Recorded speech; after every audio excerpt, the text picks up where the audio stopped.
欢迎大家收看我的第一集的这个节目希望以后陆续有来啊。现在这种新冠肺炎的这种疫情这么严重的时候，我想大家都希望能够在精神生活上面提高一些。那么音乐跟艺术应该是相当在这一方面是相当有帮助的。那么我当然以一个音乐工作者来说，我是非常衷心希望是这样子的。那么今天我要回答一位马来西亚讲华语的一位朋友安娜的一个问题哈。他这个问题问得很好，他本身是个创作人嘛，所以他想我谈一谈技术和艺术的关系。哇，这个是大课题那么我们时常会听到没有技术就没有艺术，或者反过来说有技术未必有艺术。那么我怎么看呢？这一点我觉得要诠释这两句话呢，我觉得首先是要从一个很艺术一个很基本的一个概念来表达来诠释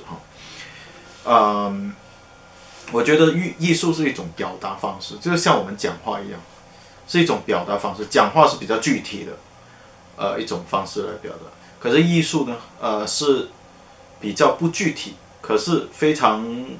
好玩的，又是非常直接的一种表达方式。所以我的看法呢，就是说艺术分的好坏其实很简单，就是说你有表达到自己吗？这一点，在这一点上，这个非常重要，这个是我非常重视我作为一个音乐工作者非常重视的一点。不管我是在演奏别人的音乐、录别人的音乐，或者在写自己的音乐，做自己的创作的时候都好，我是非常注重这一点。那个我写的那个东西，就算是商业作品也好，我有没有很诚恳的表达自己的所思所想？所以我在想，我想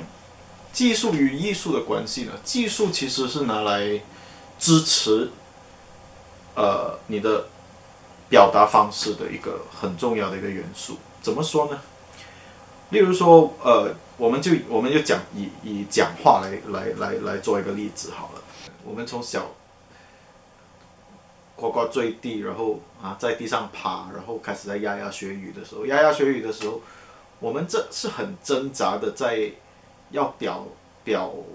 达自己，我们讲不出话来。我们想告诉妈妈我肚子饿了，可是我们没有办法表现出来，怎么办呢？我们就哭，对不对？我们就哭，哇，大哭，这样妈妈就知道我们饿了，或者知道我们在裤子里面拉粪了，拉尿了，是不是？这就是我们最原始的一种表达方式。那么一直到我们会讲话了，我们开始会用比较细致的方式，用文字用语言来表达上学了过后，我们会用文字来表达，对不对？然后慢慢我们会开始修饰自己要表达的东西，会越来越细致的表达自己的所思所想。那么语言是这一方面非常有用。那么在艺术方面呢，我们表达所感，就有一些是语言文字上没有办法形容出来的一些东西，我们要用艺术了，我们要用音乐了，我们要用视觉来表达了。这种东西就很难说很难具体的用文字来沟通。那么好了，当我们寻找到艺术的表达方式的时候，我们就要开始想 ，OK， 如果我现在学钢琴或者我学小提琴我要怎么样去我要怎么样去用我手上有的技术，我认识的那些音符来表达我的感情。这个就是技术的开端了。这个就是我们对技术的重视的开端。我觉得我们学音乐呢时常会有一种本末倒置的一种概念，就是说我常常会听到一些人讲我还不够好，我还不够好，不敢，我不敢做这个音乐，我觉得我还不够好，我还学的不够。来了，问题来了，什么叫做学的够？什么叫学的不够？啊，这个是问题。我常常会看到一些业余的一些玩音乐的一些朋友，有一些甚至是我有时候会跟我一起演奏的一些朋友，他们都是业余的，可是他们在自己有限的那个技术里面呢，很全面的表达了自己的思想感情，而你不会觉得他们演的不好，你可能会觉得技术上可能有一些欠缺，可是他欠缺的东西，他所有的东西恰到好处，就是他可以好好表现，可以很完整表现他自己的音乐。他会什么时候发现自己的技术的不足呢？当有一天他觉得他想表现，他想做一样东西的时候，他想演奏他自己写的一样东西的时候，做不出来，他做不出来，他知道是做得到，可是他做不出来。那个时候他知道自己的技术不足了，那他就开始去追求、去追寻这个更深一层的技术。那么技术，所以从这一点看来，技术是拿来不是衬托，是拿来支配、拿来支持、拿来操作你所需要的，你所要表达的思想感情。所以我们在学技术的时候的同时，不要忘记了我们的技术是用来做什么的。我并没有说技术不重要，只有艺术才重要，那不对，因为如果我们连琴都不会弹的话，那我们怎么玩音乐，对不对？所以这一点非常重要了，就是说技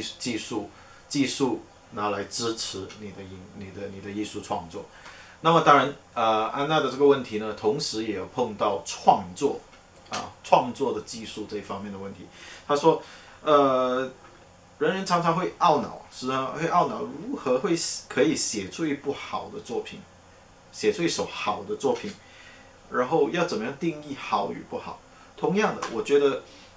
你要怎么样去写你的作曲方式，你所知道的和声那些东西，全部放在一起的时候，是不是能够好好的表达自己要的那个音乐？如果做得到的话，很好啊，那个就很好了。那个你最重要是能够你把你当下的所思所感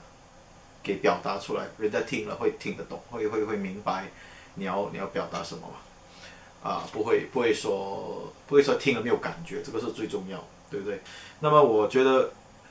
以一个创作者的观点来说呢，我觉得创作的时候需要有一种孩子气，需要一种傻气，或者讲好听一点是赤子之心啊，就是说你觉得有一股冲劲，你要去做一样东西，你就去做，不要瞻前顾后想那么多，写完了再慢慢去想，再慢慢去修饰，或者你慢慢再去评价自己写的好不好，下一首那你可以再改进。我觉得是这样子，我觉得这个是创作比较积极正面的一种态度。同样的两个字，表达。我们常常在听音乐什么的时候，都会听到一些人天花龙凤那个技术弹得非常好，厉害很厉害。可是我们就开始在羡慕怎么弹得这么好？我什么时候才轮到我可以弹得那么好？那么我希望用一首音乐来让大家观察一下技术跟艺术之间的平衡。大家应该有听过这位 jazz pianist Keith Jarrett，这位爵士钢琴家，很厉害，他的技术当然是不用讲的了，很厉害，非常厉害。可是我现在希望大家去这个 link 这边去看一下，去听一下这首歌，非常简单的一首歌，完全谈不上炫技，完全是没有炫技这一回事，很简单，以很简单、很高贵的方式去演奏这首曲。各位听了过后，可能就会明白，技术和炫技是有分别的。技术拿来表达自己的感情，炫技呢是来表现自己的技术。这两样有分别。好，希望大家喜欢这一集的视频。如果你有什么问题，或者你有什么关于音乐的话题想要我谈的话，麻烦请在下面留个言，或者给我发一个私讯，我都可以，我都会看到。好，谢谢，下期见。